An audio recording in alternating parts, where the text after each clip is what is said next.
Download aplikasi Bekal Islam dan kunjungi web bekalislam.com.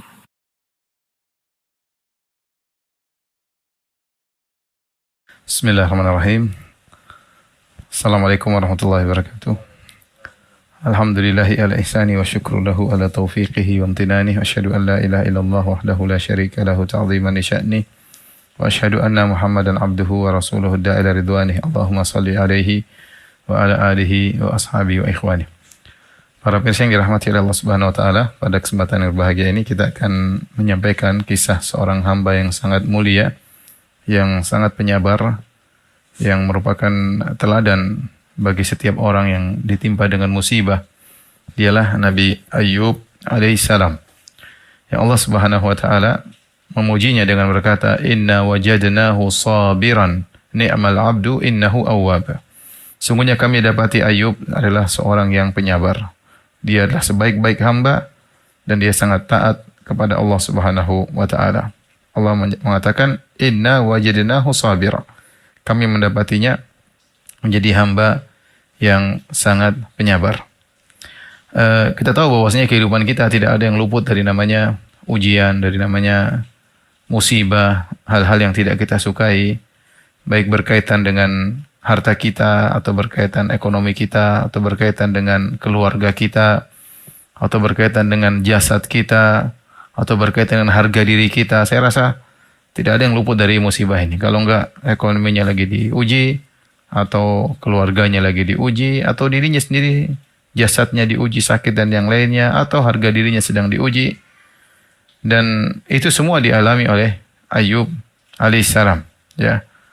Maka Allah menceritakan kisah Nabi Ayyub dan juga diceritakan oleh Nabi Shallallahu Alaihi Wasallam agar kita bisa meneladani Nabi Ayyub dan orang-orang penyabar yang lainnya. Kata Allah Subhanahu Wa Taala, "Ulaika alladzina hadallah fabihudahu muqtadih." Mereka itulah, yaitu para anbiya, orang-orang yang telah diberi hidayah oleh Allah, maka ikutilah petunjuk mereka. Adapun Nabi Ayyub alaihissalam, ya, dia adalah seorang nabi yang jelas Allah sebutkan dalam Al-Quran bahwasanya Allah Subhanahu Wa Taala memberi wahyu kepadanya. Kata Allah Subhanahu Wa Taala di antaranya dalam firman-Nya, "Inna auhayna ilaika kama auhayna ila Nuhin wan nabiyyina min ba'dih wa auhayna ila Ibrahim wa Ismail wa Ishaq wa Yaqub wal asbat wa Isa wa Ayyub wa Yunus wa Harun wa Sulaiman wa atayna Dawuda zabura. Wa rusulan qad qasasnahum 'alaika min qabl wa rusulan lam naqsushum 'alaik wa kallama Allahu Musa taklima." Dalam ayat yang panjang kata Allah, sungguhnya kami telah mewahyukan kepada engkau wahai Muhammad sebagaimana kami wahyukan kepada Nuh dan nabi-nabi setelah Nuh. Kami wahyukan kepada Ibrahim, kepada Ismail, kepada Ishaq, kepada Yaqub, kepada Al-Asbat. Al-Asbat ini maksudnya nabi-nabi keturunan dari Bani Israel. Wa Isa wa Ayyub. Wa Isa wa Ayyub. Kepada Nabi Isa kami wahyukan, kepada Ayyub kami wahyukan, kepada Yunus, Harun, Sulaiman, dan kami berikan Zabur kepada Nabi Daud. Rusulan qad qasasnahum 'alaik. Para rasul yang telah kami kisahkan kepada engkau wahai Muhammad sebelumnya. Wa rusulan lam naqsushum 'alaik. Dan ada rasul-rasul yang kami tidak kisahkan kepada engkau wahai Muhammad. Wa kallama Allahu Musa taklima. Dan Allah telah berbicara dengan Nabi Musa dengan sebenar-benar pembicaraan. Jadi di sini Allah sebutkan ada rasul-rasul yang Allah ceritakan, ada rasul-rasul yang tidak Allah ceritakan. Di antaranya yang Allah ceritakan adalah Nabi Ayyub alaihissalam. Ya, jadi jelas Nabi Ayyub adalah seorang nabi, bukan sekadar orang soleh, tapi nabi. Ya. Kemudian Nabi Ayyub ini hidup di masa mana? Ini ada khilaf yang kuat di kalangan para ulama, disebutkan khilafnya oleh Ibnu Hajar dalam Fathul Bari. Ya, tidak ada dalil yang tegas yang menyatakan Nabi Ayyub hidup di zaman mana. Tetapi yang jelas Nabi Ayyub adalah dari keturunan Nabi Ibrahim, ya, alaihissalam. Di antaranya firman Allah Subhanahu wa taala surat Al-An'am ayat 84, "Wa wahabna lahu Ishaq wa Yaqub." Kami menganugerahkan kepada Ibrahim, Ishaq dan Yaqub. Kullan hadaina. Masing-masing telah kami beri hidayah. Wa Nuhan hadaina min qabl. Dan sebelum Nabi Ibrahim ada Nabi Nuh. Wa min dzurriyyatihi, dan dari keturunan Ibrahim, Dawud wa Sulaiman wa Ayyub wa Yusuf wa Musa wa Harun. Dari keturunan Nabi Ibrahim ada Nabi Daud, Nabi Sulaiman, Nabi Ayyub, Nabi Yusuf, Musa dan Harun. Wa kadzalika najzil muhsinin. Dan demikianlah kami beri balasan kepada orang-orang yang baik. Jadi Daud, Sulaiman, Ayub, Yusuf, Musa, Harun semuanya keturunan Nabi Ibrahim alaihissalam. Sudah pernah kita jelaskan secara global bahwasanya Ibrahim ya alaihissalam memiliki dua anak. Yang pertama adalah Ismail. Ini tinggal di Mekah. Kemudian Ishak. Yang Ishak punya anak dua. Adalah Al-Isu. Isu. Sama Yakub. Dan Yakub punya anak ada 12 ya. Ya. Di antaranya Yusuf, Binyamin.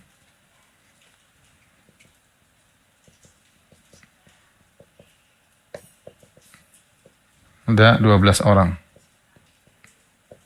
Yang disebut dengan Bani Israel. Nah, banyak ulama mengatakan Ayub alaihissalam datang dari jalur Isu. Di antaranya Ibnu Hajar menyebutkan nasab daripada Ayub yaitu Ibrahim, Ishak, kemudian Rigual ya.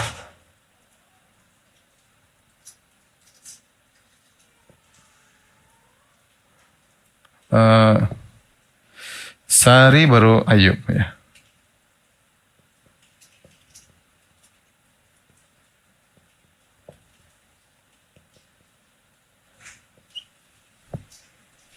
Perhatikan, jadi Ayub dari keturunan Isu. Isu bin Ishak. Ayub dari keturunan Isu. Ayub alaihissalam Sari bin Rigual bin Yakub. Disebutkan oleh Ibn Hajar bahwasanya Isu menikah dengan putri Ismail, bint Ismail.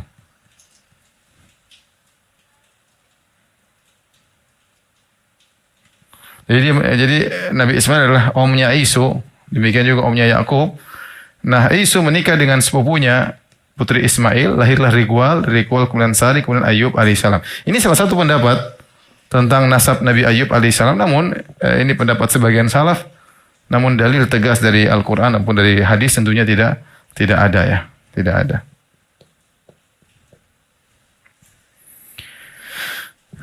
Jadi namanya Ayub bin Sari bin Rigual bin Isu bin Ishak bin Ibrahim. Ya, jadi dia sama keturunan Ishak, tapi bukan dari jalur Yakub, tapi dari jalur Isu. Pendapat lain juga disebutkan oleh Ibnu Katsir ya dari Muhammad bin Sa'ib Al-Kalbi. Dia mengatakan awwalu nabiyyin bu'itsa Idris. Yang pertama nabi adalah Idris, summa Nuh, kemudian Ibrahim, kemudian Ismail, kemudian Ishak, kemudian Yakub, kemudian Yusuf. Kemudian Lut, kemudian Hud, kemudian Saleh, kemudian Syuaib, kemudian Musa, kemudian Harun, kemudian Ilyas, kemudian Ilyasa, kemudian Yunus, kemudian Ayub.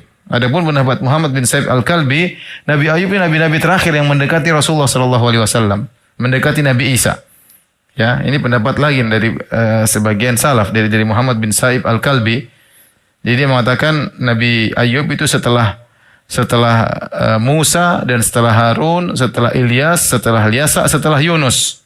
Baru kemudian Ayub. Ayub baru kemudian Isa, ya.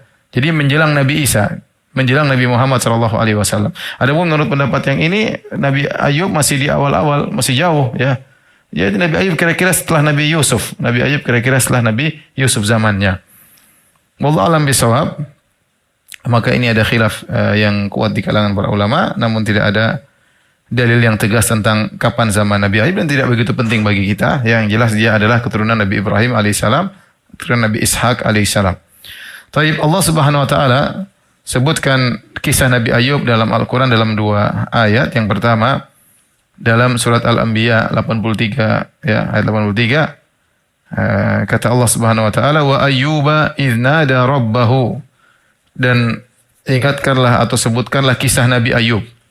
Idz nada rabbahu, tatkala dia menyeru berdoa kepada Rabbnya dengan berkata anni massani ad-durru, sungguhnya aku ditimpa penyakit, ditimpa dengan penderitaan. Wa anta arhamur rahimin, dan engkau adalah zat yang maha penyayang, dari seluruh penyayang engkau yang paling penyayang. Kata Allah, fastajibna lahu, kami kabulkan permohonannya. Fakashafna ma bihi min dhurrin, dan kami hilangkan penderitaan yang ada pada dirinya. Wa atainahu ahlahu wa mithlahum ma'ahum, dan kami berikan, anugerahkan kepada dia keluarganya, dan kami lipat gandakan jumlah mereka. Rahmatan min indina, sebagai kasih sayang dari kami. Wa dzikra lil abidin, dan sebagai peringatan bagi orang-orang yang menyembah kami. Ini ayat pertama yang menceritakan tentang Nabi Ayub, di mana Nabi Ayub alaihissalam mengalami penderitaan dan dia berdoa kepada Allah dengan berkata, anni masaniyad dhurru anta arhamur rahimin. Ya Rabbku, aku ditimpa dengan penderitaan dan engkau adalah yang paling penyayang dari seluruh orang yang menyayangi. Ya, engkau adalah zat yang maha penyayang. Maka Allah pun menghilangkan penyakitnya tersebut. Ayat yang lain dalam surat Shad, ayat 41 sampai 44, Allah juga menceritakan kisah Nabi Ayub. Allah berfirman, "Wadhkur 'abdana Ayyuba idz nada rabbahu anni massani asy-syaitanu binusbin wa 'adzab." Dan ingatkanlah atau ingatlah akan hamba kami Ayub. Hamba kami Ayub. Jadi Allah terkadang menyebut Ayub dengan hambanya, ya. Ni'mal abdu, sebaik-baik hamba, menunjukkan Nabi Ayub adalah hamba yang hebat dalam beribadah kepada Allah Subhanahu wa taala. Hamba kami, kata Allah, ingatlah hamba kami yang namanya Ayub.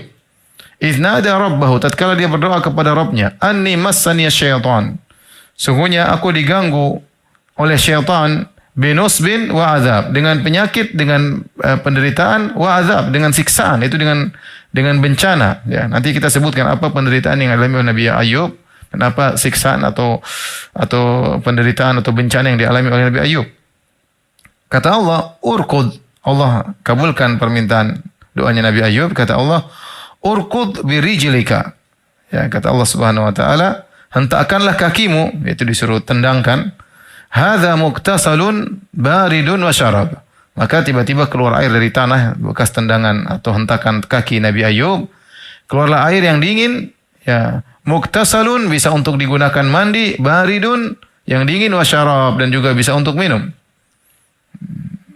Wa wahabna lahu ahlahu. Nanti kita akan jelaskan bahwasanya air tersebut digunakan mandi oleh Nabi Ayub, diminum, akhirnya Nabi Ayub sembuh dari penyakitnya. Wa wahabna lahu ahlahu wa mithlahum ma'ahum. Lalu kami anugerahkan kepada dia keluarganya. Wa mithlahum, dan seperti keluarganya, ya, dilipat gandakan ma'ahum. Rahmatan minna, sebagai kasih sayang dari kami, wa dzikra li ulil albab, dan sebagai pelajaran bagi orang-orang yang berakal. Wa khudh bi yadika dhiqzan fadrib bihi wa la tahnath. Kemudian kata Allah Subhanahu wa taala, ambillah dengan tanganmu sekumpulan rumput, ya. Fadrib bihi, yaitu taring-taring atau apa, ranting-ranting, ya, dikumpulkan. Fadrib bihi wala tahnath, pukulkan dengan kumpulan ranting-ranting tersebut atau kumpulan rumput tersebut. Wala tahnath, dan jangan kau melanggar sumpah. Inna wajadnahu sabiran, kami dapati dia adalah hamba yang penyabar. Ni'mal abdu innahu awwab, dia adalah sebaik-baik hamba dan dia adalah sangat taat kepada Allah Subhanahu wa taala. Berbeda dengan nabi-nabi yang lainnya, Nabi Musa kisahnya panjang, Nabi Yusuf kisahnya panjang, Nabi Syuaib kisahnya panjang, Nabi Saleh kisahnya panjang. Adapun kisah Nabi Ayub Allah Subhanahu wa taala sebutkan sangat pendek, ya.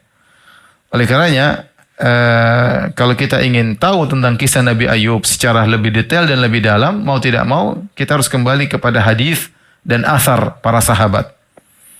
Hadis-hadis juga yang menceritakan tentang kisah Nabi Ayub juga tidak banyak. Terdapat hadis sahih, ya, satu hadis sahih dalam Sahih Bukhari yang menjelaskan tentang kisah Nabi Ayub alaihissalam. Di antaranya kata Imam Al-Bukhari meriwayatkan dari Abi Hurairah radhiyallahu anhu, dari Abu Hurairah radhiyallahu anhu, anin Nabi sallallahu alaihi wasallam, dari Nabi sallallahu alaihi wasallam, beliau bersabda. Ini hadis yang sahih tentang kisah Nabi Ayub. Kalau ayat tadi 2 ayat.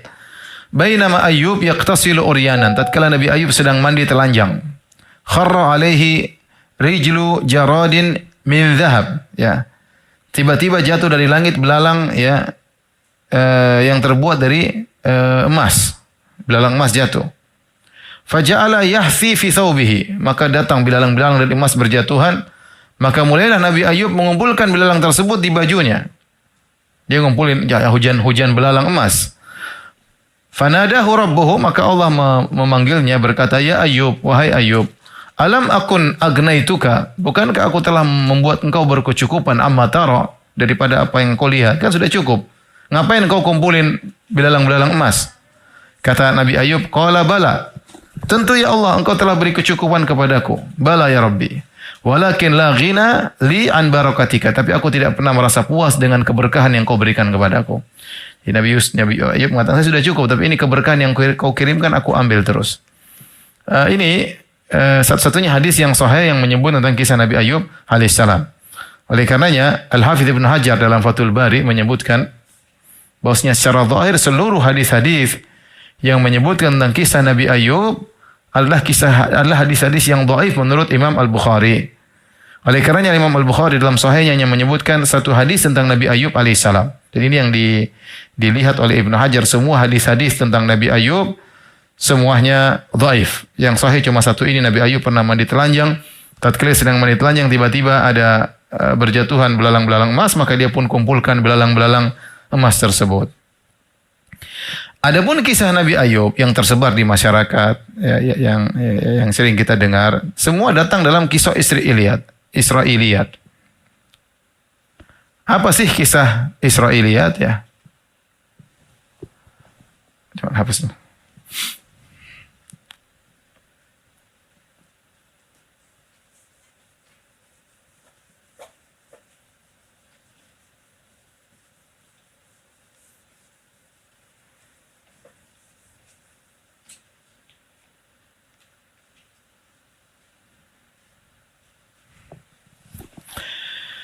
Kisah Israiliyat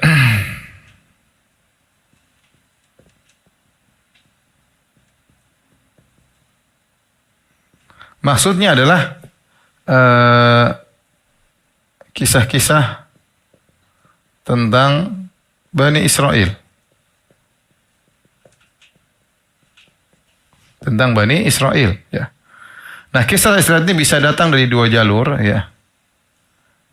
Datang Nabi yang bercerita. Nabi kadang bercerita tentang orang-orang terdahulu-dahulu, ada orang soleh di Bani Israel, tentang 3 orang dari Bani Israel. Nabi cerita, ada seorang wanita dari Bani Israel. Nabi SAW yang bercerita. Yang kedua, para salaf yang bercerita, para salaf.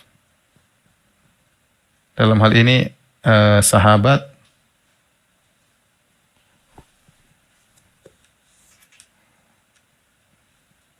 atau tabi'in. Kalau Nabi yang bercerita, ya, maka dilihat hadisnya sahih atau sanadnya dhaif.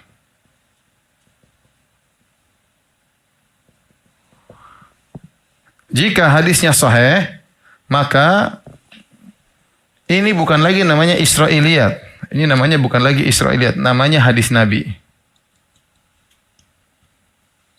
Hadis Nabi, bukan Israiliyat.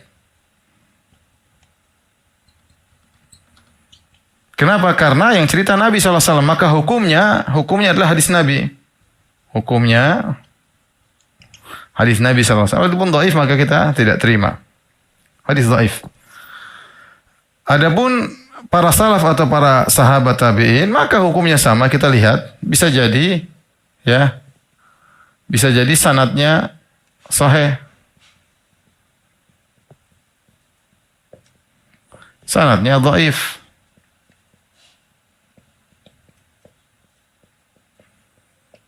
Kalau dhaif maka tidak kita terima, ya. Nah, inilah yang disebut dengan Israiliyat. Inilah yang disebut Israiliyat.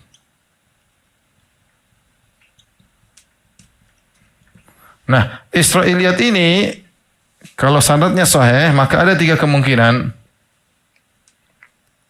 Yang pertama, sesuai dengan syariat Islam, maka boleh disampaikan.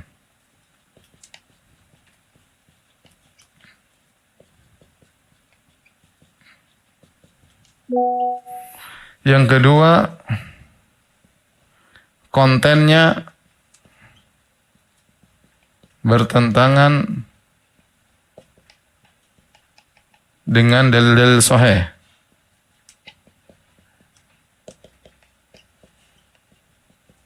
Maka ini harus ditolak. Ini contohnya apa? Contohnya seperti bahwasanya, dan ini orang termasuk yang ulama yang paling kritis dalam hal ini adalah Ibnu Katsir rahimahullah.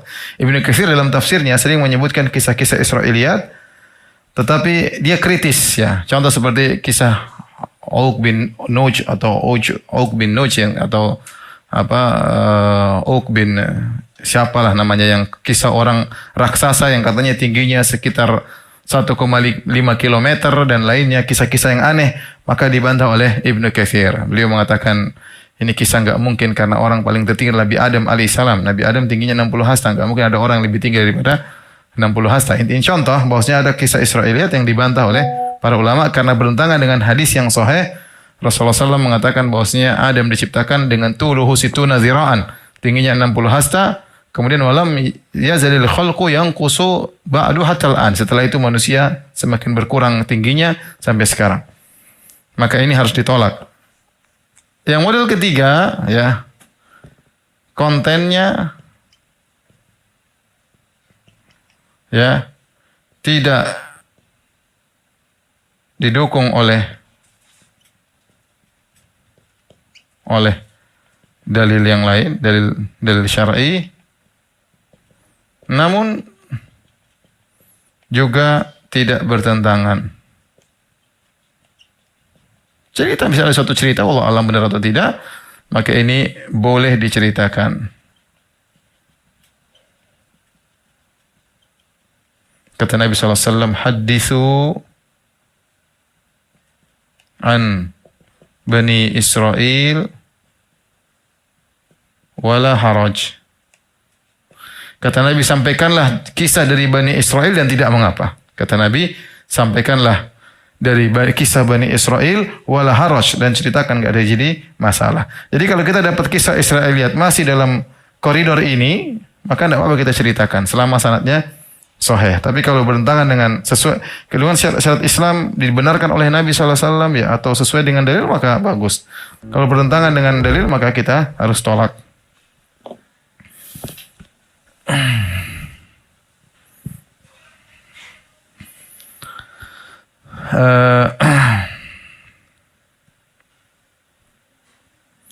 Oleh karenanya masalah tentang Nabi Ayub, bagaimana kisah yang dialami oleh Nabi Ayub alaihissalam, maka tidak ada dalil yang sahih dari Nabi SAW kecuali tadi satu hadis yang sudah kita sampaikan.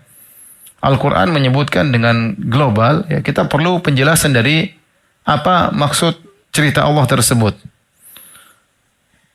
Oleh karenanya mau tidak mau kita harus mengambil dari Israiliyat. Mau tidak mau kita harus mengambil dari Israiliyat. Oleh karenanya kalau kita membaca buku-buku tafsir tentang kisah Nabi Ayub dalam tafsir-tafsir Al-Quran, Ibnu Jarir, Ibnu Katsir dan yang lainnya, ya, maka mereka pasti menyampaikan kisah-kisah Nabi Ayub dari Israiliyat. Ya. Mereka pasti menyebutkan kisah-kisah dari Israiliyat tentang kisah Nabi Ayub alaihissalam. Ibnu Hajar berkata dalam Fathul Bari menyikapi tentang kisah-kisah Israiliyat tentang Nabi Ayub alaihissalam. Beliau mengatakan wa asahhu ma warada fi qissatihi ma akhrajahu Ibnu Abi Hatim wa Ibnu Jurayj wa sahahu Ibnu Hibban wal Hakim min tariq Nafi' bin Yazid an Uqail an Az-Zuhri an Anas. Dan kisah Israiliyat yang paling sahih, kata hadis tadi sudah. Sekarang kisah Israiliyat maksudnya sahabat atau tabi'in ya.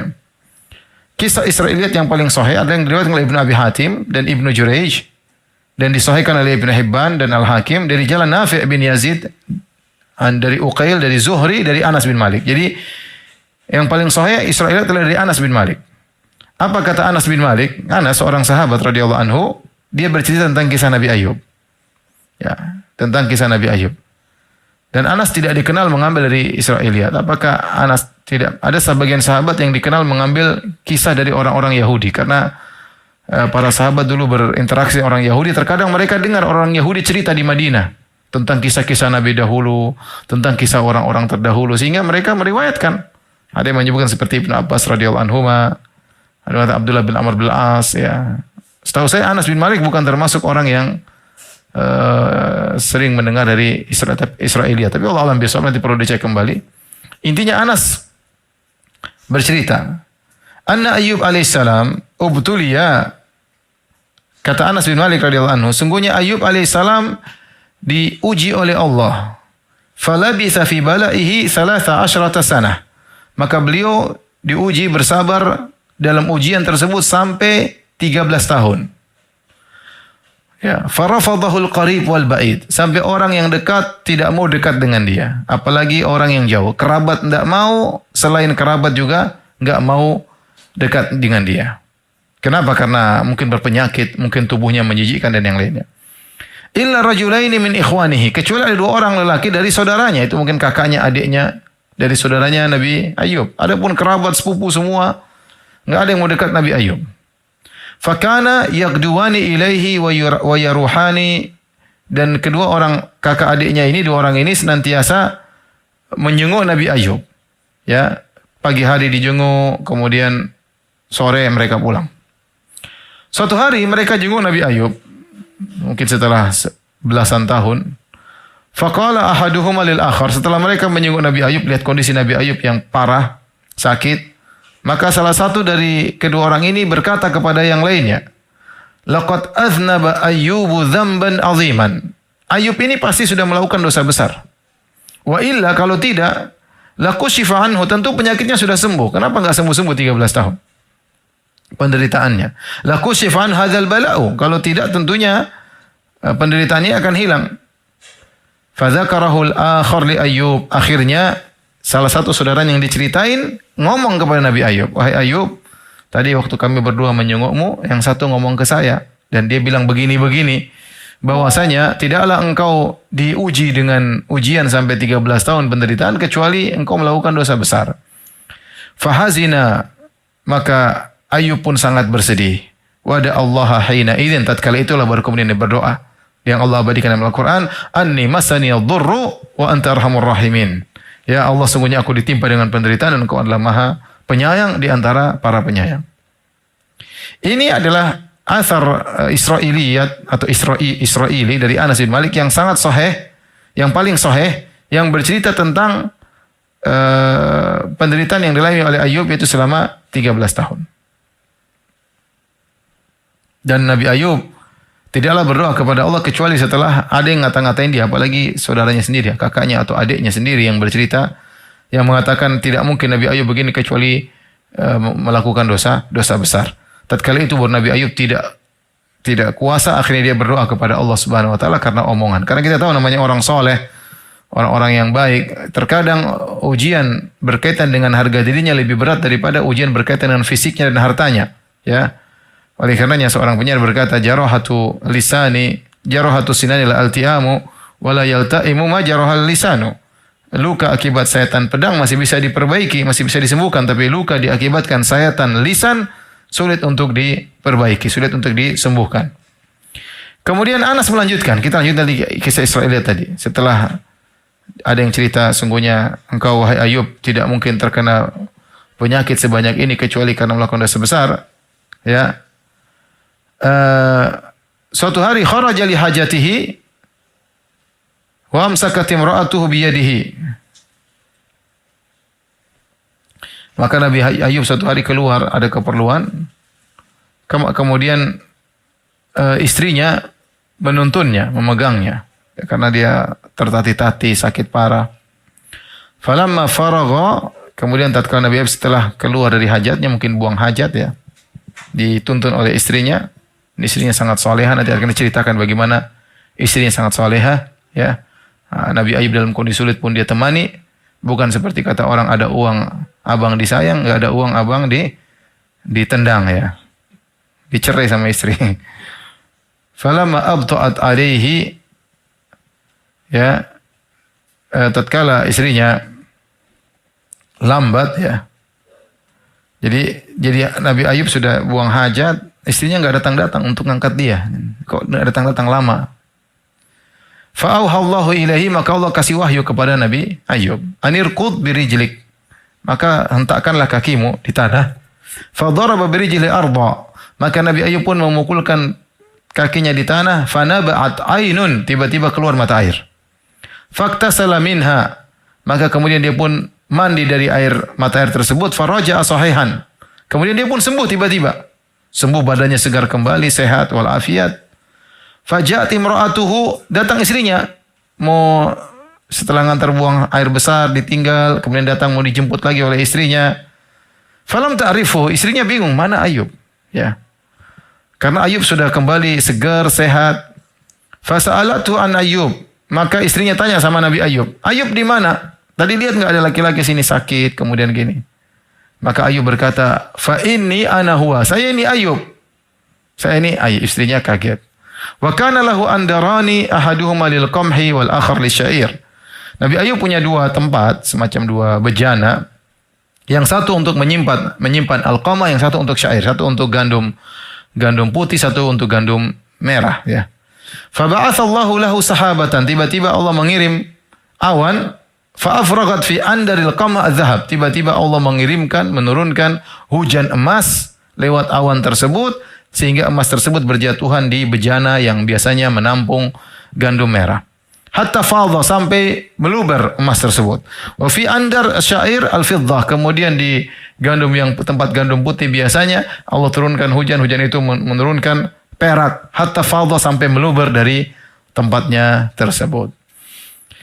Ini disebutkan oleh kisah ini disebut oleh Ibnu Hajar dalam Fathul Bari jilid 6 ayat 420 halaman 421. Inilah kisah Israiliyat yang paling sahih menurut Ibnu Hajar dari Anas bin Malik radhiyallahu taala anhu. Dan kisah ini menguatkan tentang hadis Nabi SAW yang sudah kita sebutkan sebelumnya, di mana Nabi Ayub mandi kemudian dia pun mengumpulkan emas-emas yang berjatuhan dari langit dalam bentuk belalang. Ibnu Hajar rahimahullah juga menyebutkan beberapa kisah lain dari para salaf seperti dari Wahab bin Munabbih, dari Muhammad bin Ishaq, dari Ibnu Abbas dan yang lainnya. Namun ada kisah Israiliyat yang sangat panjang yang sering disebutkan oleh para ahli tafsir. Kisah ini menggambarkan tentang ujian yang dialami oleh Nabi Ayub secara detail, secara terperinci. Ya. Allah alam tentang kesahihan kisah ini, tapi demikianlah disebutkan oleh para ulama, ya, kisah ini, ya. Kita ingin menyampaikan juga, ya, sebagaimana disebut oleh para ahli tafsir, karena kalau tidak kita sampaikan kita tidak jelas bagaimana kisah Nabi Ayub. Namun secara sanad, wallahu alam, apakah dia sahih atau tidak, saya pun belum baca penjelasan para ulama tentang sanadnya, ya. Adapun kisah tersebut di antara disampaikan oleh Ibnu Jarir dalam tafsirnya, ya. Ibnu Katsir menyebutkan sanadnya, ya.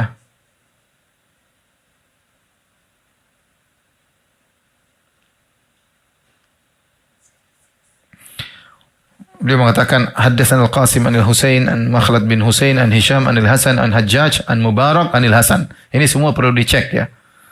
Rawi-rawi ini bagaimana sahih atau tidak. Tapi intinya meriwayatkan dari Al-Hasan Al-Basri, seorang imam dari kalangan para tabi'in. Ya, Hasan Al-Basri ma'ruf. Dia bercerita tentang Nabi Ayub alaihissalam. Kita bacakan kisahnya, ya. Inna Ayub atahu Allahu malan wa awsa alaihi. Nabi Ayub alaihissalam diberikan harta oleh Allah dan Allah lapangkan hartanya. Walahu minan nisa wal baqar wal ghanam wal ibil. Dia punya istri, dia punya sapi, punya kambing, punya onta-onta. Wa inna aduwallah iblis qila lahu. Dan ada yang berkata kepada iblis, hal taqdiru an taftina Ayub? Apa kau mampu menggoda Ayub?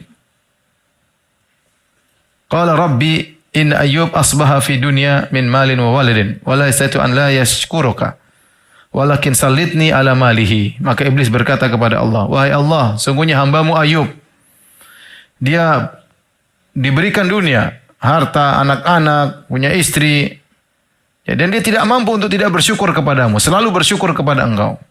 Walakin sallitni ala mali. Tapi ya Allah, izinkanlah aku, kata iblis minta izin sama Allah.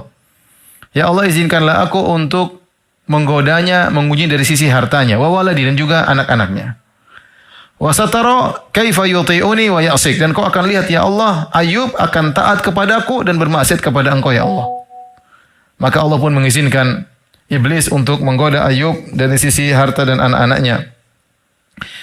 Maka setan pun datang kepada hewan-hewan ternak Nabi Ayub berupa kambing. Kemudian setan pun membakar kambing-kambing tersebut. Kambing-kambing tersebut terbakar, tewas semuanya. Kemudian dia pun datang kepada Ayub dan Ayub sedang sholat. Ya. Dan setan menjelma menjadi seorang penggembala kambing. Ya. Dan dia berkata, wahai Ayub, tusalli li rabbik ma tarakallahu laka min masyiatika syai'an minal ghanam illa ahraqaha bin niran. Maka Nabi Ayub sedang sholat, tiba-tiba penggembala kambing yang adalah iblis yang menjelma jadi penggembala kambing, dia berkata, wahai Ayub, kau sedang sholat. Sholat untuk Tuhanmu, sementara Tuhanmu tidak membiarkan satu kambing pun selamat. Semua kambingmu dibakar oleh Tuhanmu. Ya. Aku tadi di ujung sana dan aku datang untuk mengabarkan kepada engkau. Maka Ayub berkata, ya Allah, Allahumma anta ataita wa anta akhazta. Ya Allah, engkau yang telah memberikan aku kambing-kambing dan engkau mengambilnya. Maka selama engkau masih menyisakan jiwaku, aku memuji engkau ya Allah atas indahnya ujian yang kau berikan kepadaku. Akhirnya ternyata setan tidak berhasil menggoda Ayub tatkala kambing-kambingnya dibakar. Kemudian setan iblis menggoda lagi. Dia mendatangi sapi-sapi Nabi Ayub yang dimiliki Nabi sangat banyak. Kemudian dibakar seluruhnya. Kemudian dia mendatangi Ayub dan Nabi Ayub sedang sholat. Dan dia goda dan Nabi Ayub menjawab juga sama. Ya Allah, engkau yang telah memberikan aku sapi dan engkau yang mengambilnya. Silakan, selama kau masih menyisakan jiwaku, yaitu aku masih bisa beribadah, maka lakukanlah yang kau kehendaki. Kemudian setan tidak berhasil. Setan datang lagi ke onta-onta Nabi Ayub. Semua onta-onta Nabi Ayub dibakar oleh setan, mati semuanya. Ya. Bukan cuma itu, kemudian setan datang ke rumah Nabi Ayub. Kemudian rumahnya dihancurkan oleh setan. Akhirnya anak-anaknya semua meninggal. Maka setan datang kepada Ayub. Wahai Ayub, Allah telah mengutus buat anak-anakmu runtuh rumahmu. Sehingga rumahmu akhirnya runtuh dan anak-anakmu semuanya binasa. Maka Ayub berkata ketika itu, ya Rabbku, sungguhnya engkau telah berbuat baik kepadaku dengan seluruh kebaikan. Sebelum hari ini selalu aku disibukkan dengan cinta kepada harta di siang hari. Dan aku disibukkan di malam hari dengan cinta kepada anak-anak. Karena aku sayang kepada mereka. Sekarang engkau telah mengambil hartaku dan engkau telah mengambil anak-anakku. Maka aku akan fokuskan pendengaranku dan penglihatanku, malamku dan siangku untuk memuji engkau ya Allah. Aku akan bertasbih dan bertahlil. Setan tidak berhasil lagi. Ternyata semua sudah dibinasakan. Ya, Ayub malah berkata demikian. Akhirnya setan pun pergi. Ya, dia tidak mendapati keinginannya sama sekali. Akhirnya setan dipanggil oleh Allah. Allah berkata, "Kaifa ra'aita Ayub?" Wahai iblis, gimana kau dapati hambaku Ayub? Maka iblis berkata, ya Ayub, qad alima annaka saturaddu alaihi maluhu waladu, walakin sallitni ala jasadihi. Ya Allah, Ayub tahu sih hartanya akan dikembalikan oleh engkau, anaknya akan dikembalikan oleh engkau ya Allah. Tapi izinkan aku untuk mengganggu jasadnya. Kalau dia diuji dengan penderitaan pada jasadnya, dia akan nurut sama aku dan dia akan bermaksiat kepada engkau ya Rabb. Fasulit ala jasadi, maka Allah izinkan setan untuk menguji Ayub dari sisi jasadnya. Maka setan pun datang. Fanafakha fihi nafkhatan, maka dia pun meniup Ayub pada jasadnya. Ya. Maka kemudian keluarlah penyakit luka dari kepalanya sampai badannya seluruhnya. Ini ujian yang sangat berat. Sampai orang-orang semua jijik kepada Nabi Ayub. Sampai dia pun dibawa dan diletakkan lagi di rumah. Tapi diletakkan di Mazbalah Kunasa di Bani Israel. Ada Bani Israel punya semacam tempat sampah, Ayub diletakkan di situ. Kenapa? Karena badannya penuh dengan luka. Ya. Tidak ada hartanya, tidak ada anaknya, tidak ada temannya. Tidak ada seorang pun yang mau mendekati Ayub kecuali istrinya. Istrinya soleha ya. Dalam kondisi demikian istrinya soleha. Istrinya solehah, datang dalam hadis sahih, dalam asar sahih, datang juga dalam Israiliyat ini. Sabarat ma'ahu bisidq, maka istrinya benar-benar bersabar, tulus merawat Ayub. Wa kana ta'tihi bi ta'am, maka istrinya membawakan makanan buat Ayub. Kemudian jika Ayub memuji Allah, maka istrinya ikut memuji Allah. Dan Ayub dalam kondisi demikian tidak pernah malas untuk berzikir kepada Allah Subhanahu wa taala. Tidak pernah malas untuk memuji Allah, untuk menyanjung Allah, dan dia bersabar atas apa ujian yang Allah berikan kepadanya. Maka Hasan al-Basri melanjutkan kisahnya. Fasarakha iblis aduullah sarkhatan jama fiha junudahu min aqtaril ardi jazaan min sabri Ayub. Maka setan pun jengkel. Tidak berhasil. Sapinya sudah dihancurkan, kambingnya sudah dihilangkan, ontanya sudah dihilangkan, hartanya sudah ludes. Rumah sudah ambruk, ya, anak-anak sudah dibunuh oleh iblis, tidak berhasil juga. Iblis akhirnya jengkel. Iblis teriak, wah, teriak dengan suara yang keras. Dia panggil seluruh pasukannya. Seluruh pasukan iblis berkumpul, rapat besar. Datang dari penjuru dunia, semua datang karena setan jengkel dengan sabarnya Ayub. Maka mereka pun kumpul di hadapan setan. Maka mereka berkata, wahai iblis, anak buah iblis semua berkata, ma khabaruka, kau kumpulkan kami, ada apa gerangan? Ma ayak, apa yang telah membuat engkau sampai seperti ini? Qala ayani hadzal abdul ladzi sa'altu rabbiya an yusallitani ala mali waladihi. Ini hamba ini telah membuat aku putus asa, tidak mampu, ya. Buat aku gagal, ya. Hamba yang namanya Ayub, ya. Yang aku telah diizinkan untuk menggodanya dan aku telah binasakan seluruh hartanya, anaknya, tetapi dia semakin bersabar, semakin memuji Allah Subhanahu wa taala, semakin menyanjung Allah Subhanahu wa taala. Kemudian aku diizinkan untuk menguji badannya. Dan aku biarkan dalam seluruh tubuhnya semuanya penyakit, luka dari ujung kepala sampai ujung kaki. Bahkan aku biarkan dia terpaparkan di tempat kotoran sampahnya Bani Israel. Tidak seorang pun yang mendekati dia kecuali istrinya. Faqad uftudihtu bi Rabbi. Aku malu di hadapan Rabbku. Tidak berhasil menggoda Ayub. Fastantu bikum, maka saya minta tolong sama kalian anak buahku, maka tolonglah aku. Maka anak-anak buahnya berkata, hei iblis, mana tipu dayamu? Aina makruka? Kau kan pandai bertipu daya, masa tidak berhasil? Mana ilmumu? Kau telah berhasil menggoda orang-orang sebelum ini. Kenapa kau tidak berhasil menggoda Ayub? Iblis berkata, batala dzalika kullu fi Ayub. Semua trikku, semua caraku sudah hancur semua di hadapan Ayub. Fa asyiru alayya, beri ide kepadaku. Maka mereka berkata, kami kasih ide. Bukankah Adam tatkala engkau keluarkan dari surga? Dari mana kau goda Adam? Kata iblis, dari istrinya. Kata setan-setan kecil, kalau gitu ikut. Maka itu caranya. Godalah Ayub dari sisi istrinya. Ya, sungguhnya Ayub sayang sama istrinya, tidak mungkin dia membangkang istrinya. Dan tidak ada yang dekat dengan dia kecuali istrinya. Subhanallah. Istrinya solehah, ya. Suami kayak begini, luka parah, terpaparkan, tapi dia tetap sabar, ya, mengayomi istri, mengayomi suaminya. Kata iblis, benar-benar asabtum. Kalian setan-setan kecil pintar, ya. Maka akhirnya iblis pun pergi ke istrinya. Istrinya sedang bersedekah. Fatamatsala laha fi surati rajulin. Iblis pun menyamar menjadi seorang laki. Kemudian dia bertanya, mana suamimu wahai hamba Allah? Qala huwa dzaka yahukku kurhahu. Itulah suamiku yang sedang garuk-garuk lukanya. Wa yataraddadu ad-dawabu fi jasadi, dan ulat-ulat berjalan di badannya. Falamma sami'atu min an takuna kalimat jaza. Tatkala iblis mendengar istrinya cerita seperti itu, iblis ingin istrinya mengeluh. Maka fawaqa'a fi sadriha fawaswasa ilaihi, maka iblis pun masuk ke dalam dada sang wanita, kemudian diwaswas, dibisik-bisikin. Fadzakkaraha ma kanat fi minan na'am. Maka iblis tadi sudah menjelma laki-laki, kemudian iblis masuk ke dalam dadanya bisik-bisikin. Maka dibuatlah ingat masa lalu yang indah. Istrinya dibuat ingat tentang kenikmatan-kenikmatan. Wal mal, dulu punya harta yang banyak. Kemudian punya hewan-hewan ternak yang banyak. Kemudian istrinya diingatkan dulu Ayub ganteng banget. Bagaimana masa muda Ayub sebelum terkena penyakit ini. Ya, kemudian diingatkan tentang sekarang, lihat bagaimana kondisi Ayub dalam kondisi penderitaan, luka sekujur tubuhnya, garuk-garuk, penuh dengan ulat di badannya. Ya. Maka istrinya tidak sabar, maka sarahat, maka dia pun berteriak.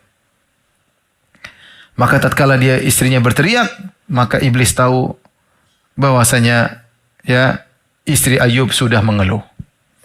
Maka ataha bi sakhratin, maka kemudian iblis pun membawakan kambing kepada istrinya.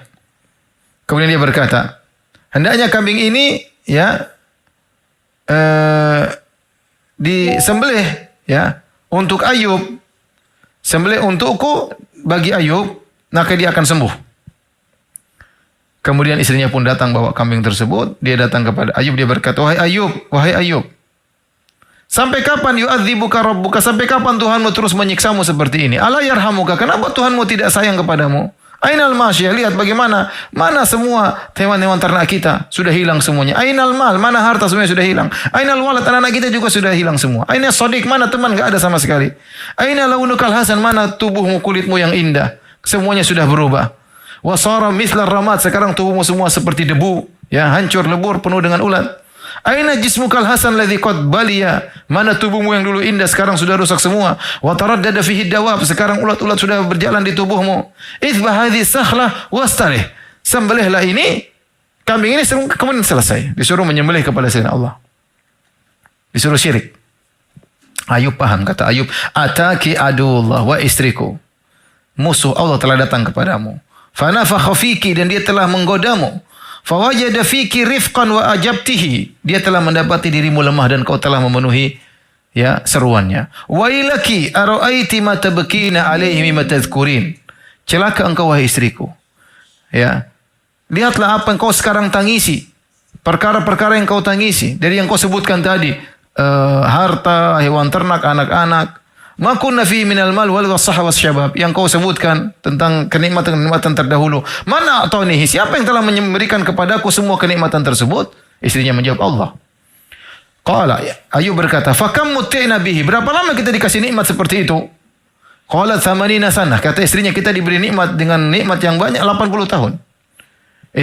Ayub bertanya lagi, famuz kam ibtalana Allahu bihadzal bala alladzi ibtalana bih? Sudah berapa lama kita dikasih ujian seperti ini? Sakit luka seperti ini. Qalat mundu sab'ina sinin wa ashhur. Baru 7 tahun sekian bulan. Qala wailaki wallahi ma adalti. Wahai istriku, kau tidak adil. Wala ansafti rabbaki, dan kau tidak bersikap adil kepada Rabbmu. Ala sabarti hatta nakuna fi hadzal bala alladzi ibtalana rabbuna bi 80 sana? Tidakkah kau harusnya bersabar? Sebagaimana kau diberi kenikmatan 80 tahun, harusnya kita bisa bersabar diberi ujian seperti 80 tahun juga. Sebagaimana kita dalam kesenangan 80 tahun, harusnya kita sabar dalam penderitaan 80 tahun. Kemudian Ayub berkata, wallahi la in syafani ya Allahu la ajlidannaki mi'ata jaldah. Kalau Allah sembuhkan aku akan cambuk engkau 100 kali. Amartini an adzbah li ghairillah. Kau sekarang datang menyuruh aku untuk nyembelih kepada selain Allah. Ta'amuki wa syarabuki alladhi ya'tini bi alaihi haram. Sekarang semua makanan yang kau bawa kepadaku, minuman yang kau bawa kepadaku haram, saya tidak mau minum, saya tidak mau makan. Wa an adzuqa ma ta'tini bihi ba'd. Aku tidak mau merasakan apapun yang kau bawa kepadaku, karena kau telah mengucapkan hal ini. Fagrubi anni fala araki. Pergilah engkau, jangan, saya tidak mau lihat engkau. Fataradaha. Ayub sendirian di tempat sampah. Dia usir istrinya. Fadhahabat, istrinya pun pergi. Setan tidak berhasil lagi. Setan bilang, hadza qad wattana nafsahu thamanina. Ini orang sudah siap-siap untuk diuji selama 80 tahun. Alladhi huwa fihi. Faba'a bil ghalabah wa rafadahu. Dan akhirnya dia pun kalah. Ya. Kemudian Ayub melihat pada istrinya, dia sudah usir istrinya. Walaysa indahu ta'amun wa syarabun wa sadiq. Tidak ada makanan, tidak ada minuman, tidak ada teman. Kemudian tiba-tiba lewatlah 2 orang melewati Nabi Ayub. Nabi Ayub sedang demikian sendirian, istrinya enggak ada, temannya enggak ada, makanan enggak ada. Maka 2 orang ini komentar, salah satunya ngomong, wallahi ma ala dhahril ardi yawma idzin wala wallahi ma ala dhahril ardi yawma idzin akramu ala Allah min Ayyub. Faqala ahad rajulin li sahibihi law kana lillahi fi hadha hajah ma balagha bi hadha falam yasma Ayyub syai'an kana ashadda alaihi min hadhil kalimah. Padahal waktu itu tidak ada orang yang paling dicintai oleh Allah di atas muka bumi kecuali Ayub. Orang yang paling disayang oleh Allah adalah Ayub. Yang paling dicintai oleh Allah adalah Ayub. Tapi apa komentar orang ini? Kata orang ini kepada salah satunya, kalau Allah memang ada keperluan sama orang ini, tentu dia tidak akan, si Ayub ini tentu dia tidak akan menderita seperti penderitaan ini. Ini cercaan bagi Ayub. Dan Ayub tidak pernah mendengar sesuatu yang lebih berat daripada cemoohan ini. Dia dianggap gak beres, dia anggap Allah tidak sayang sama dia. dianggap Allah tidak pedulikan dia, buktinya dibiarkan seperti ini. Maka tatkala itulah baru kemudian Ayub berdoa kepada Allah Subhanahu wa taala, ya. Maka dia pun berdoa, Rabbi anni masaniyadh-dhurru. Ya Rabbku, sungguhnya aku ditimpa dengan penderitaan. Wa anta arhamur rahimin, dan engkau adalah maha penyayang dan maha pengasih. Maka kemudian dikatakan kepada Ayub, irfa' ra'saka faqad ustujiba laka. Angkat kepalamu Ayub, sungguhnya doamu telah dikabulkan. Kata Allah, urkud birijlika hadha muktasalun baridun wa syarab. Hentakkanlah kakimu di tanah, maka akan keluar air. Kau mandi dengan air tersebut dan minumlah dari air tersebut. Faraqadha birijlihi fanaba'at ainun. Maka dia pun menendangkan kakinya di tanah, maka keluarlah mata air. Faktasala minha, kemudian dia pun mandi dari mata air tersebut. Falam yabqa alaihi min da'ihi syai'un zahirun illa saqat. Semua penyakit yang ada di badannya semua hilang. Ya. Semua penderitaan semuanya hilang. Kemudian masa mudanya kembali lagi, ketampanannya kembali lagi. Bahkan lebih tampan daripada sebelumnya, lebih baik daripada sebelumnya. Ya. Kemudian dia pukulkan lagi kakinya kedua kali, maka keluarlah air lagi. Kemudian digunakan untuk minum. Maka tidak ada suatu penyakit dalam dirinya pun karena kena air tersebut kecuali keluar semuanya. Maka dia pun dalam kondisi sehat. Ya, maka dia pun diberikan oleh Allah baju yang indah. Maka dia pun melihat ke kanan ke kiri. Nabi Ayub sembuh tiba-tiba, ganteng tiba-tiba, lebih ganteng daripada sebelumnya, sehat tiba-tiba, tiba-tiba pakai pakaian yang indah dari Allah Subhanahu wa taala. Faja'ala yaltafitu wa la yara syai'an. Dia pun lihat kanan kiri, tidak ada lihat sesuatu pun. Ya. Maka lahu min ahlin wa malin illa waqad adhafahu Allahu lahu. Tiba-tiba, ya, dia tidak melihat semua yang pernah dulu dia miliki, berupa harta, ya, berupa binatang ternak, ya, semuanya Allah hadirkan kembali, bahkan Allah lipat gandakan kembali, ya. Kemudian bahkan dari berterbangan di situ ada jarad, yaitu belalang-belalang dari emas. Maka Nabi Ayub pun memeluk belalang-belalang tersebut, ya. Sebagaimana datang dalam hadis yang sahih, ya. Kemudian fakharaja hatta jalasa ala makanin musyrif. Kemudian Nabi Ayub pun keluar dari tempat kotor tersebut, ya, tempat tadi. Kemudian dia pergi ke suatu tempat yang agak tinggi. Datanglah istrinya. Istrinya rupanya kasihan, sudah diusir datang lagi. Ya, kasihan. Maka dia berkata kepada Ayub, apakah kau lihat tadi ada orang di sini, ya, yang mengusirku tadi? Siapa yang kasih dia makan? Istrinya kasihan, ini ditinggal, siapa yang kasih makan? Ya. Ada yamut ju'an am yadhi'u fatakulu siba. Saya enggak tahu tadi orang ini apakah saya tinggalkan dia akhirnya mati karena kelaparan atau sudah dimakan sama binatang buas.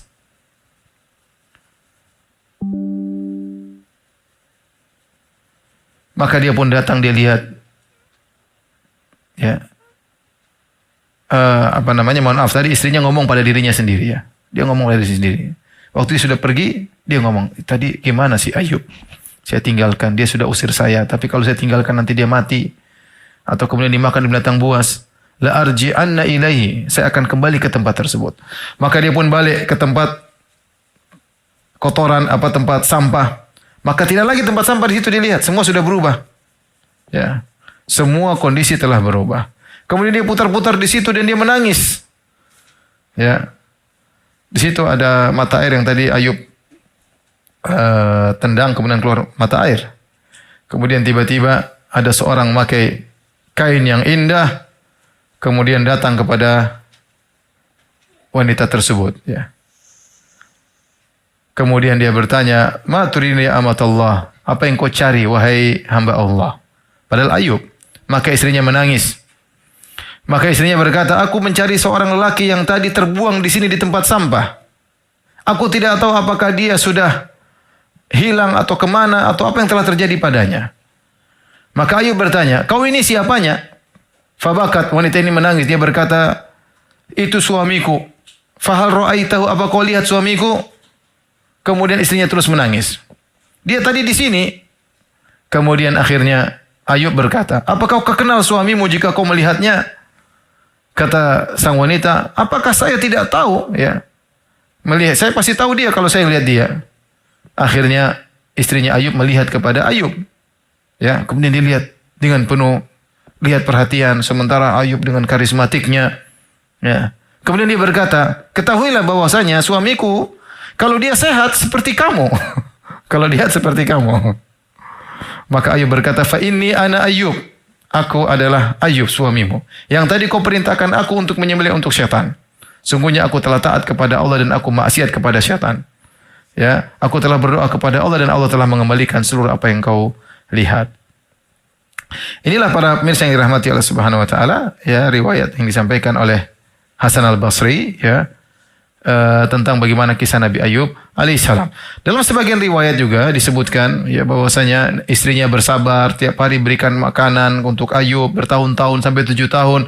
Sampai suatu hari istrinya kehabisan duit, nggak ada lagi harta untuk beri makan Ayub. Sementara dia punya rambut yang panjang dan dia punya kepang 2. Akhirnya dia jual rambutnya. Ketika itu orang senang punya rambut panjang. Maka dia potong rambutnya 1, dia jual. Ayub heran, dari mana kau dapat makanan, kau tidak punya uang? Kata dia, saya jual kepangku. Maka Ayub marah, jangan kau lagi lakukan demikian. Jangan kau jual kepangmu kepada orang lain. Ya, kalau kau jual lagi kepangmu, saya akan cambuk engkau 100 kali. Akhirnya duitnya habis lagi. Akhirnya istrinya tidak tega lihat Ayub dalam kondisi penderita, maka dia jual lagi kepang satunya. Dapat duit lagi, dia kasih makan. Akhirnya Ayub bilang, saya kan sudah bilang jangan kau jual kepangmu. Akhirnya Ayub mengatakan, kalau gitu saya harus mencambukmu 100 kali kalau saya sembuh. Itulah tatkala Nabi Ayub sembuh, maka Allah mengatakan, wa khudh biyadika dhiksan fadrib bihi wa la tahnath. Ketika Nabi Ayub sembuh, Nabi Ayub harus mencambuk istrinya 100 kali. Dengan apa? Dengan diambillah semacam lidi atau semacam ranting-ranting, ya, dikumpulkan, kemudian dipukulkan sekali, ya, agar Nabi Ayub tidak melanggar sumpah. Maka selesai sumpah yang dia ucapkan tentang istrinya.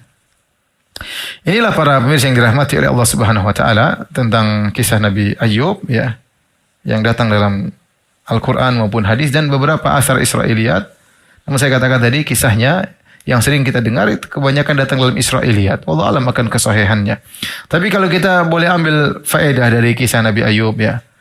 Pertama, Nabi Ayub alaihissalam diuji dengan waktu yang panjang dan dia tidak pernah mengeluh sama sekali, ya.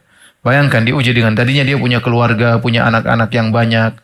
Lalu Allah ambil seluruh hartanya, Allah ambil anak-anaknya, semuanya diwafatkan oleh Allah. Hartanya dihabiskan oleh Allah Subhanahu wa taala. Bukan cuma diuji dari harta, tubuhnya pun diuji dengan banyak penyakit. Kemudian penyakitnya pun bertahan lama, bukan sehari, 2 hari, bukan sebulan, 2 bulan, penyakitnya 7 tahun, bahkan dalam riwayat Anas tadi 13 tahun.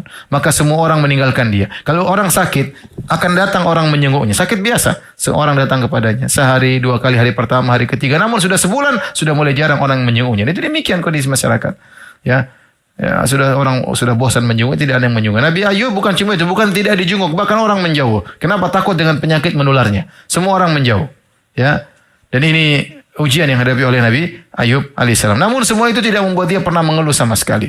Akhirnya dia pun tatkala berdoa kepada Allah agar dihilangkan penderitaannya. Kenapa? Bukan karena jasadnya, tapi karena omongan orang. Orang bilang ini pasti melakukan dosa besar. Tatkala itu dia tidak ingin dihinakan di hadapan masyarakat, baru kemudian dia berdoa kepada Allah. Bukan karena keluhan terhadap jasadnya, bukan karena anaknya meninggal dunia, bukan karena hartanya diambil, tapi karena keluhan orang terhadap harga dirinya, maka dia berdoa, Anni massani dhurru wa anta arhamur rahimin. Aku mengalami penderitaan, ya Allah, dan Engkau Maha Pengasih lagi Maha Penyayang. Yaitu seakan-akan Nabi Ayub berkata, di antara konsekuensi kasih sayang-Mu, ya Allah, sembuhkanlah diriku. Dan Nabi Ayub dikatakan oleh Allah, inna wajadnahu sabiran. Kami dapati dalam kondisi bersabar. Oleh karenanya jika seorang ditimpa dengan musibah, dia boleh mengeluh kepada Allah. Ya, bukan mengatakan, ya Allah kenapa kau timpakan kepada aku. Tidak, tapi dia mengeluhkan kondisi dia, menunjukkan kerendahan dia, kemudian mengakui keagungan Allah agar disembuhkan. Ini boleh. Ya, adapun berdoa, ya Allah kenapa kau timpakan aku musibah, ini enggak boleh. Tapi kalau ya Allah aku sakit, aku menderita, semua orang menjauhiku, ini boleh. Dilakukan oleh Nabi Ayub, dilakukan oleh Nabi Yakub, dilakukan oleh Nabi Muhammad SAW, menceritakan tentang penderitaan yang dia alami kepada Allah, bukan mengeluh. Itu tidak jadi masalah. Ya. Adapun mengeluh tidak boleh. Tidak seperti banyak orang yang mengeluhkan penderitaannya kepada manusia lain. Kita sebaiknya jangan demikian. Kita sembunyikan penderitaan kita, keluhan kita keluhkan kepada Rabbul Alamin. Orang kalau kita cerita penderitaan kita, dia paling bilang apa? Sabar, ya. sabar ya. Kemudian dia tidak bantu ya. Sebagian bantu pun terbatas ya. Kita serahkan kepada Allah. Allah akan bantu kita dengan caranya Allah Subhanahu wa taala. Apakah melalui orang-orang baik atau apa saja, serahkan kepada Allah Subhanahu wa taala. Di antara faedah yang bisa kita ambil agar kita bisa bersabar, ingat kenikmatan yang Allah pernah berikan kepada kita. Kita diuji mungkin tidak lama, sementara nikmat yang sudah kita rasakan sudah sekian lama, ya. Bayangkan tadi dalam Israiliyat tadi Nabi Ayub berkata kepada istrinya, "Kau sudah dikasih nikmat berapa? 80 tahun. Kita sekarang baru 7 tahun." Ya. Dan ini sangat penting ya. Oleh karenanya kebanyakan orang ya, kata Allah Subhanahu wa taala, innal insana rabbih lakanud. Manusia itu suka berkeluh kesah. Kenapa? Kata Hasan Al-Basri, yansan ni'am wa yadhkurul masaib. Suka ingat-ingat musibah dan nikmat-nikmat lupa. Kalau dikasih musibah itu yang diingat-ingat. Dia lupa kalau selama ini dikasih kenikmatan, selama ini dikasih kesehatan, selama ini dikasih harta yang berlimpah ruah.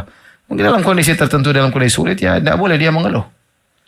Ya, saya contohkan kita ujian sederhana. Kita sekarang dapat pandemi dalamnya. Kita paling berapa bulan sih? 2 bulan, 3 bulan, 4 bulan, taruhlah setahun. Ya memang semuanya merasakan berat. Tidak ada yang merasa gampang. Ekonomi diuji, semua diuji. Banyak masalah.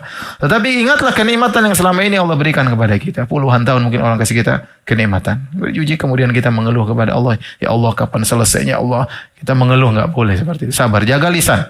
Jaga lisan. Ya, kita semua ingin selesai. Tapi jangan sampai kita mengeluh ya. Kemudian kita seakan-akan menyalahkan Allah. Ya kenapa begini, kenapa begini. Ya, kebanyakan orang seperti itu lupa dengan kebaikan yang ingat cuma adalah musibah-musibah. Doa yang terbaik adalah doa, faedah berikutnya, doa yang terbaik adalah doa yang menggabungkan antara pengakuan kerendahan diri dengan keagungan Allah Subhanahu wa taala. Lihat kata Nabi Ayub, "Anni masaniyaddur." Ya Allah, aku ditimpa dengan penderitaan dan Engkau Maha Penyayang. Sama seperti Nabi Zakaria. Rabbi inni wahanal azmu minni washta'al ra'su syaiba. Ya Allah, aku sudah tua, tulangku sudah lemah, rambutku sudah putih. Jadi seorang berdoa demikian. Menunjukkan kehinaan dia ke hadapan Allah. Kemudian dia minta kepada Allah dan mengakui keagungan Allah Subhanahu. Seperti minta maaf juga. Allahumma anta rabbi. La ilaha illa anta. Khalaqtani wa ana abduk. Ya Allah, engkau Tuhanku. Aku hambamu yang kau ciptakan. Ya. Ya, ini diantara doa. Jadi mengakui kita hamba, mengakui Tuhan Maha Kuasa atas segala sesuatu. Ini doa yang sangat mudah dikabulkan. Mengakui kerendahan kita dan mengakui keagungan Allah Subhanahu wa taala. Sama seperti orang sujud, dia sedang mengakui kerendahan dia dengan meletakkan kepalanya di tanah kemudian dia mengatakan subhana rabbiyal a'la. Maha suci Allah yang maha tinggi ya. Jadi kalau kita berdoa tidak ada masalah kita sebut ya Allah, aku mengalami penderitaan ya Allah, ekonomiku sulit ya Allah, sebutin semua enggak ada masalah. Ya. Kita menunjukkan kerendahan kita, bahwasanya kita fakir kepada Allah. Ya ayuhan nas antumul fuqara ila Allah. Kata Allah, manusia kalian fakir seluruhnya kepada Allah Subhanahu wa taala. Kemudian di antara faedah mukjizat Nabi Ayub. Nabi Ayub diberi mukjizat. Dia tendangkan kakinya keluar air tersebut air biasanya hangat, air tanah tiba-tiba dingin, kemudian bisa mandi dan langsung bisa diminum dan penyembuh penyakit bagi Nabi Ayub. Setelah itu Allah kembalikan seluruh ketampanannya, jasadnya. Makanya Allah mengatakan wahabana lahu ahlahu wa mislahum. Para ulama khilaf tentang makna firman Allah ini. Kami anugerahkan kepada dia keluarganya dan yang semisalnya. Ada yang mengatakan bahwasanya Nabi Ayub keluarganya yang sudah meninggal semuanya anak-anaknya dihidupkan kembali bahkan 2 kali lipat. Anaknya jadi banyak, ya. Ada yang mengatakan Nabi Ayub kemudian anaknya tidak hidup lagi, tapi Nabi Ayub kemudian menikah dan akhirnya punya anak yang 2 kali lipat daripada anak yang sebelumnya. Dan ini juga dalil bahwasanya kita boleh mengumpulkan harta sebanyak-banyaknya. Nabi Ayub waktu dikasih belalang dia berusaha ngumpulin. Maka Allah bertanya, apa ya aku tidak cukup? Kata Ayub, bagaimana saya cukup dari keberkahanmu? Jadi mengumpulkan harta tidak mengapa selama digunakan untuk di jalan Allah Subhanahu wa taala. Nabi Ayub saja kasih belalang emas dia kumpulin. Kita apalagi ada gajah emas kita kumpulin. Tapi yang jadi masalah bukan emas tersebut kita simpan-simpan di rumah, di bawah tanah, di bawah tempat tidur. Itu jadi masalah. Jadi musibah hari kiamat kelak. Tapi emas tersebut kita gunakan untuk di jalan Allah Subhanahu wa taala, itu yang benar. Kata Nabi sallallahu alaihi wasallam, as-sa'i 'alal malah wal miskin. Orang yang membantu para janda, orang miskin, kal mujahid fi sabilillah, seperti orang berjihad di jalan Allah Subhanahu wa taala. Awil qa'im al-laila as-sha'im an-nahar. Atau seperti orang yang senantiasa sholat malam dan senantiasa puasa di siang hari. Bayangkan, dia nggak puasa, nggak sholat malam, tapi bantu janda. Bantu orang miskin. Dia nggak puasa, nggak sholat malam, tapi pahalanya seperti selalu sholat malam dan selalu puasa sunnah. Apalagi dia sudah bantu para janda, kemudian dia puasa lagi. Jadi bantu janda pakai apa? Pakai ganteng doang? Enggak, pakai duit. Harus ada duit, bantu, kasih orang miskin, para janda, anak yatim, itu baru namanya bantu. Kalau enggak punya duit, gimana cara bantu? Maka maksud saya, tidak mengapa kita punya duit, dan itu tidak jadi masalah, karena itu berkah dari Allah. Yang penting kita gunakan di jalan Allah Subhanahu wa Ta'ala, bukan untuk kita tumpuk-tumpuk. Kemudian juga di antara itu boleh mandi telanjang. Nabi Ayub mandi telanjang. Disebut dalam hadis Nabi Ayub mandi telanjang selama tidak dilihat oleh orang lain yang bukan istri kita, ya. Adapun tidak ada yang melihat, kita telanjang enggak ada masalah, sebagaimana tadi dalam hadis bainama Ayub yaktasilu uryanan, tatkala Ayub mandi telanjang. Dan juga Nabi bercerita tentang Nabi Musa alaihissalam yang juga mandi telanjang. Ini menunjukkan bahwasanya boleh mandi telanjang. Adapun sama suami istri enggak ada masalah. Sebagaimana kata Aisyah, kuntu aktasilu anna wa Nabi sallallahu alaihi wasallam min ain wahidin. Kata Aisyah, aku dan Nabi mandi bareng dari satu tempayan. Tentu saling melihat di antara mereka, enggak ada masalah. Kemudian yang faedah berikutnya, berusaha untuk menunaikan janji. Nabi Ayub berjanji, saya akan mencambuk engkau wahai istriku 100 kali. Maka Allah tidak ingin janji Nabi Ayub dibatalkan. Maka Allah kasih solusi, caranya ngambil ranting-ranting, dikumpulkan kemudian dipukul sekali kepada istrinya. Kemudian di antara faedah dari kisah ini, bagaimana setianya istrinya Nabi Ayub alaihissalam. Ini istri yang solehah, istri yang bisa kita lihat solehah tatkala dalam kondisi susah. Ya, subhanallah, sebagian orang, ya, ada orang subhanallah dulu kaya raya, kemudian tiba-tiba dia miskin, tiba-tiba ekonominya jatuh, istrinya tinggalkan dia, istrinya kawin lagi. Itu ada kejadian di antara kawan-kawan kita. Ya, oleh karenanya semoga Allah menganugerahkan kepada kita istri-istri yang solehah, ya, yang tetap sayang kepada kita dalam kondisi lapang maupun dalam kondisi susah. Jangan menjadi kalau ada uang abang disayang, ya, kalau tidak ada uang abang ditendang, ya. Abang diomelin tiap hari. Tapi demikian saja kajian kita. Subhanakallah bihamdik asyhadu an la ilaha illa anta astaghfiruka wa atubu ilaik. Assalamualaikum warahmatullahi wabarakatuh.